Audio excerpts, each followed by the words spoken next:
trust in yourself or believe in yourself. Second one is be patient, and the third one is never give up. Now let's connect all these three: trust, patience, and never give up into the life, and how you achieve success in life. So the quote of the day is: good thing comes to those who believe in themselves. Good thing comes to those who believe first in themselves.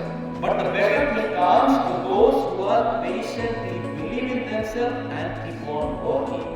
And the last and the most is: the best thing comes to those who believe in themselves